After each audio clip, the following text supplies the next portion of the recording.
tested it yesterday, and we changed the tyres straight away because it had road tyres on it.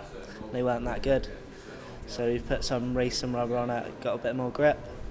And then we found the fairing drags on the ground, so we've had to cut that away a bit, just so you can lean the bike a bit more and get more corner speed. Qualified second to Jenny, so pretty happy with that. Hopefully we'll be able to finish there, or up the front somewhere. Yeah, he's a very good rider because we have some issues with the machine, we know that.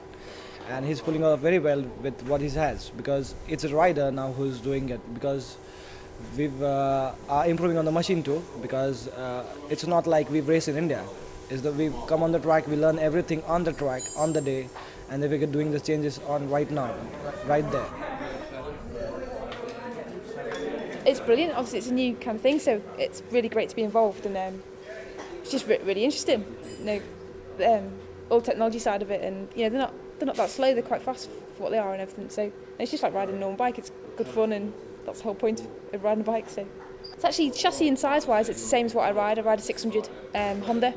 This is obviously in Suzuki chassis, but it's 600 Suzuki chassis, so it's similar size. The only difference with this, obviously, you got quite a lot less power, and it's quite a lot heavier because of the weight of the batteries. And there's no engine braking when you shut the throttle. Basically, it just carries, kind of free wheels and carries on. So you just got to get used to that. Riding technique's probably different. You've got to carry more corner speed as much as you can, because obviously, to try and build the momentum back up to get the speed back up, you've got to try and carry that through the corners. And a lot of your time that you make up is on the brakes, because that's one of the only massive positive forces you can control, kind of thing. In qualifying, just obviously trying to get used to riding the bike and that, and seeing how far I can push it, and just lost the front on the brakes. Going into the S's down the back there. Yeah, it was flying before it came off. It was going really well, so a bit gutted that it came off. Hopefully we can fix it. I've broken the handlebar, kind of break the fairing, but we're going to fiberglass that back together, and Cedric's just fixing the footrest now, so hopefully we'll be okay tomorrow. Just want to try and finish really well, do as best we can, kind of thing. That's the main thing, just for the whole championship. So yeah, every round, just go as fast as we can, get as high up as we can.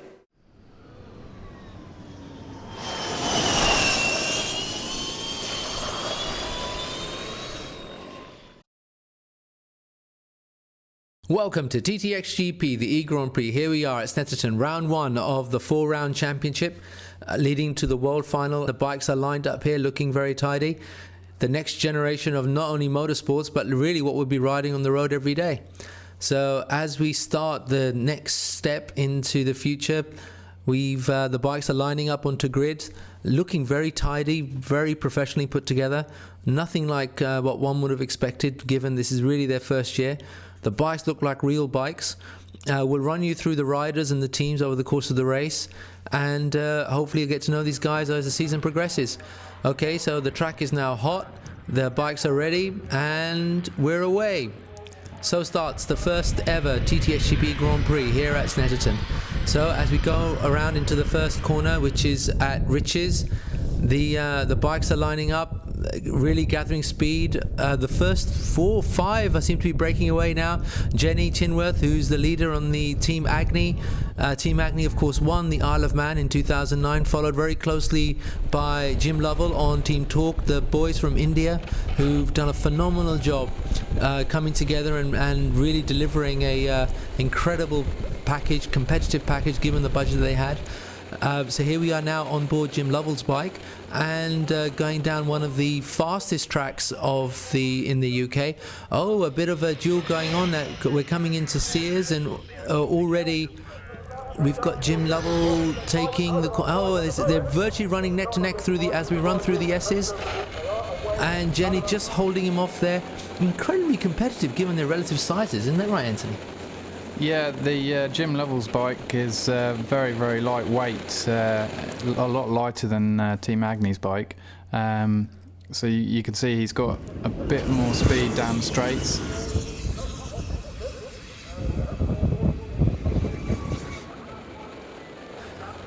Well, of course, that's what it's all about. It's not only is it a challenge between riders, but it's a challenge between technologies.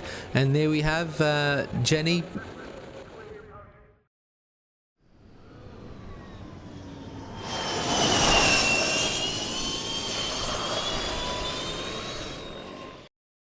As we go in through the racing now, very close. Jim Lovell just taking over from Jenny as they cross the start finish line, followed by Man TTX in fourth position there. So here we are, the three leaders forming their own pack.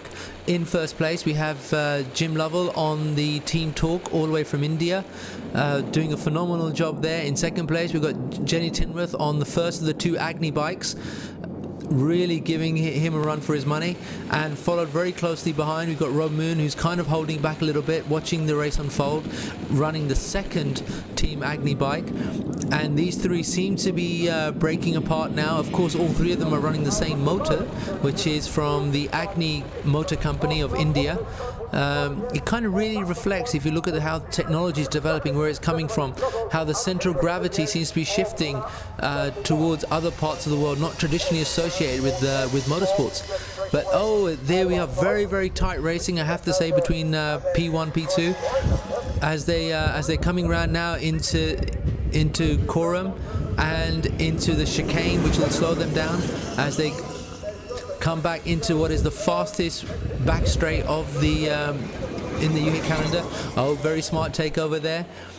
So Jenny seems to have more power on the straights, whereas Jim clearly seems to be much more agile on the bends. Yeah, Jim's got a very lightweight bike. He's also got very skinny tyres. I think the Agni bikes are around 230 kilograms, and I think Jim's bike may be only around 170. So he's got the advantage definitely in terms of being very nimble and, you know, being flickable. Jim, obviously, with thinner tyres, has reduced the rolling resistance, so increasing his efficiency. And clearly, this is not also just about speed; it's also equally a race of energy efficiency. Really, what we're all talking about these days. So here we are with the pole leader now, Jim in P1, followed by Jenny P2 and Rob Moon in position 3, as they now come back again into the S's and around the long curve of the bomb hole. Of course, the Snetterton is a regular stop on the BSB circuit, and it's a very horsepower driven circuit. I understand it's like the fastest circuit in the UK. Yeah, along that back straight there, along the Revit straight, the Superbike 1000cc bikes get up to very close to 200 miles an hour on the back straight there. Clearly these guys aren't going that fast today, but it is their year one first race. But I have to say, they seem to be putting a very impressive performance nonetheless, as they now come back up to the start finish line, and we'll work out where everybody is. But clearly the leader now is Jim Lovell from Team Tork, followed by the two Agni bikes in close formation. As we now get back into the Richards corner, these three really seem to have broken away from the rest of the field. They're running their own race, but the real battle seems to be between Jenny in P2 and Jim Lovell in position 1. Very close racing between the two. Doing a phenomenal good race. Very exciting racing, actually, I have to say, for electric. Didn't expect it to be so competitive. Yeah, and they're reaching about probably 120 miles an hour down this back straight here, as they seem to be maybe splitting up a little bit. So 120, not a speed to be sniffed at, clearly enough to hurt yourself, so that's all good. So here we are through the S's again, and Jenny really tucking in low behind as she takes the inside line around the S's of the bomb curve, and she's taken a very wide line, but Jim Lovell has taken advantage of that and has kept her at bay as they come in through coming up to the chicane before the start finish line. Here we are now back with Jim as he slows. Very tidy. Jenny literally taking it on the curve. And now they're back on the straights. They're literally turn by turn. As Jim seems to be picking up speed, or is Jenny slowing down? I'm not sure. Looking at the lap times, we're probably getting into lap 4, lap 5 now. Jim does seem to be slightly speeding up a little bit. He's about a second a lap quicker than he was at the start of the race in lap 2 and lap 3. Excellence. Clearly getting more used to the bike. I can't imagine there's as the race goes on, it can be getting any. Oh, here we are now with Man TTX. Man TTX, of course, from the Isle of Man. They took part in the first ever TTXGP in 2009. Unfortunately, they didn't finish that year. Coming into the Rivet Straight, this is a very, very fast straight. Now we're on board with Jim Lovell, and coming into the S's. He seems to, I think, now have the leadership more or less to himself. He's opened up, what, a 2-second gap now between him and the two Agni bikes. The two Agni bikes, of course, are very identical and I seem to be running very tightly together. But clearly, I think we've now established a leader for the rest of the race. Unless he makes some kind of mistake, which is what Jenny and Rob must be hoping for. But so far, Jim Lovell doing a great job on the team Tork. Of course, the boys from India who built the bike themselves and developed it all in Pune have now flown all the way over here to really put their mark on the motorsport scene for India and for themselves, and doing a really outstanding job. So here we are now at the start-finish. Jim Lovell first, Jenny Tinworth second, Rob Moon third. Actually, for a little machine, it's going incredibly fast. It seems to be a very, very capable bike. Here, clearly a difference between size and speed and the relative merits of which strategy to choose. I guess what they learn from this race, they'll be evolving in future rounds. Yeah, also this circuit isn't so hard on the brakes, and I know that Jim Lovell's bike has only got one, because it's a lightweight bike, it's got one disc on one side of the front wheel, and so they maybe don't have as much braking power as the Agni bikes, so maybe at later rounds on twistier circuits it's possible that the Agni bikes will catch up with Jim Lovell. So here we are now again, we're still with Jim Lovell as we go through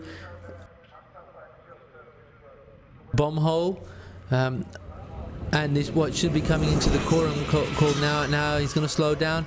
Well, I say slow down, he seems to be carrying his speed even through the S's, so very smart bit of riding there. You can just see in the distance how the gap between him and Jenny. So here we are, this is Sergeant Pete Ward of the team Electric Hussars, who's his first outing here on the second TTXGP team, and there we are. It's over. Jim Lovell takes the first ever UK Championship round 1 of the TTXGP E-Grand Prix. There we are with Jim, just slowing down there as they come back into pit. Of course, they must have used up all their energy just to do the race, so there may not be a victory lap. So as they come into the pit lanes, and there we have it.